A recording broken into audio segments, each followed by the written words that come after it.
The Nasdaq slipped into a bear market earlier this week, and that is when an index closes more than 20% below a recent high.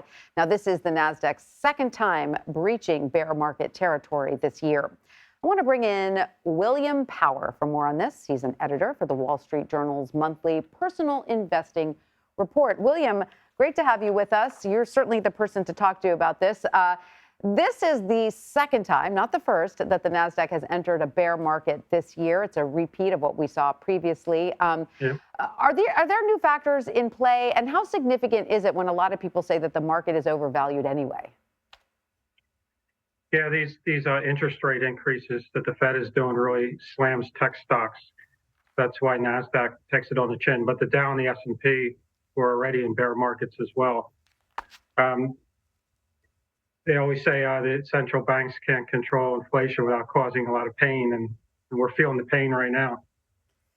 It's so interesting. It's almost like akin to chemotherapy, right? You have to, in order to kill the one thing you don't like, you also end up killing other things you do like, right? It's no way around it. So what financial strategies are, more effective or popular now that we're entering this bear market? Yeah, what I added, focuses more on mutual fund investors.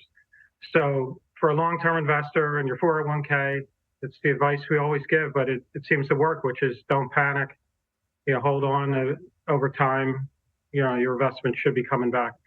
If you're talking about a short, yeah, exactly.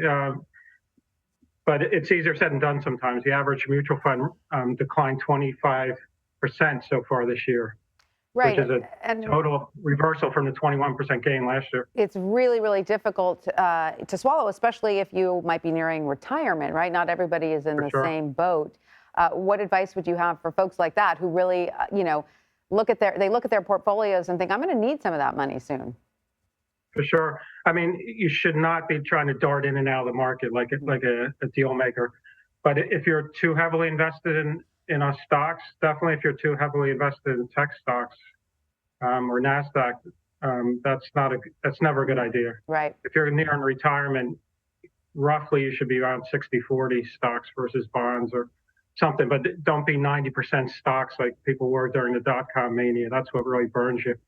And you have to just have faith that the market's going to snap back like it has for hundreds of years. That's what Warren Buffett always says, right?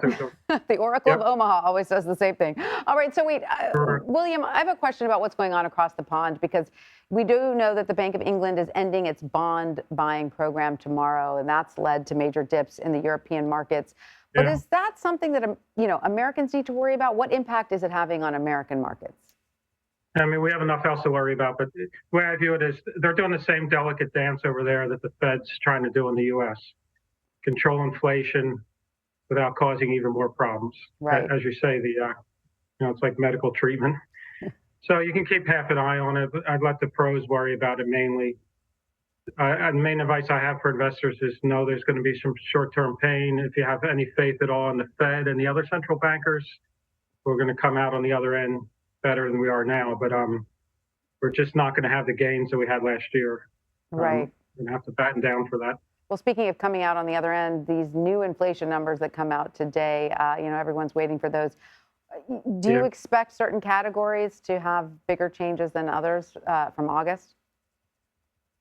Well, hopefully energy prices keep going down, which helps us at the pump. I'm not a great predictor I'm not an economist. So I don't know about the other categories, but we're going to get an immediate reaction on whether the results make you think that the Fed's going to have to do more increases in rates or not. Ooh, I would not overreact to the first 2 hours of what the market does. Good to hear. But there's probably more chemotherapy in our future. All right. William Power of the Wall Street Journal, thank you so much. Thanks for having me.